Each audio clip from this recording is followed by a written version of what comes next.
एक व्यक्ति एडीआरएम बनकर के फर्स्ट एसी में बैठकर यात्रा करता है। जब एडीआरएम साहब फर्स्ट एसी में जाते हैं तो किसी भी विभाग को पता ही नहीं है।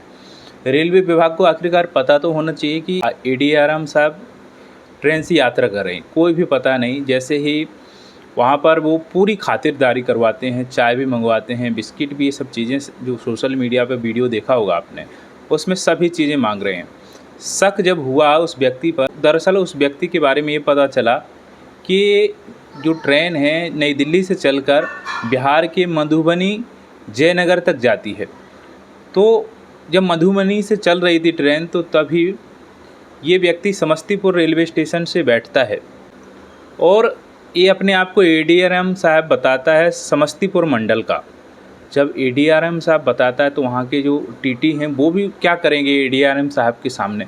आलोक कुमार झा नाम बताते हैं। शक होता है समस्तीपुर से 1 घंटे बाद जब ट्रेन दरभंगा पहुँचती है तो दरभंगा आरपीएफ स्टेशन पर जो है वहाँ पर सूचना दी जाती है। तो वहाँ से 2 व्यक्ति आते हैं जो कि सब इंस्पेक्टर और एएसआई, ये दोनों व्यक्ति जाते हैं और उनसे पूछताछ करते हैं एडीआरएम साहब से कि आखिरकार सर, जब शक हुआ तब पूछा गया कि आखिरकार सर आपका नाम क्या है। तो ये अपना नाम आलोक कुमार झा बताते हैं। पहले आलोक बताते हैं, फिर आलोक कुमार झा बताते हैं। तो ये बोलते हैं, वहाँ के एसआई जो रहते हैं, एसआई का नाम शिव प्रकाश सिंह है, बोलते हैं ये मोबाइल से वीडियो बनाते हैं कि सर आप ही हैं आलोक कुमार झा। तो व्यक्ति बोलता है हाँ मैं ही हूँ। फिर वो बोलते हैं कि मैंने तो देखा है आप तो नहीं हैं आलोक कुमार झा। फिर वो कॉल करने लगता है व्यक्ति कि हम बात करा रहे हैं। पहले वो बताता है कि हम आलोक कुमार झा हैं, फिर ये बोलने लगते हैं कि हमने तो देखा है आलोक कुमार झा को।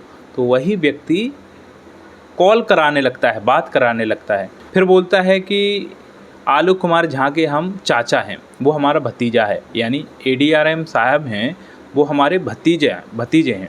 इस प्रकार से वो चाचा बन जाते हैं। जब शक हुआ तो ये अपना एसआई ने बोला कि अपना आईडी कार्ड बताइए। बताता है, वो भी फर्जी आईडी कार्ड बनाए हुए था।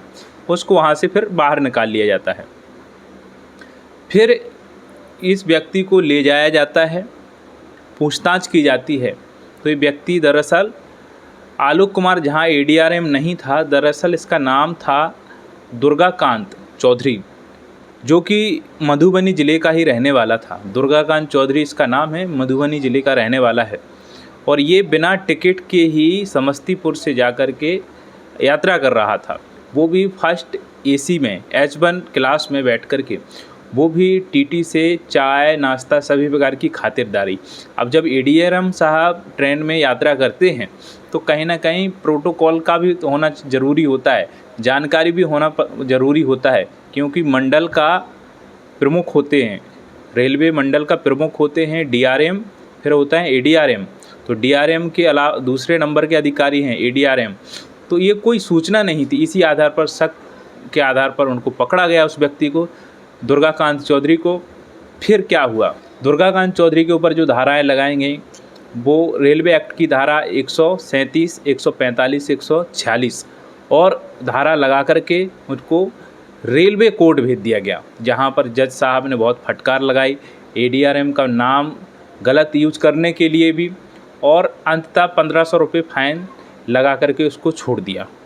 तो ये मामला था जो एडीआरएम फर्जी बन करके अपना यात्रा कर रहा था, वो भी फर्स्ट क्लास एसी में।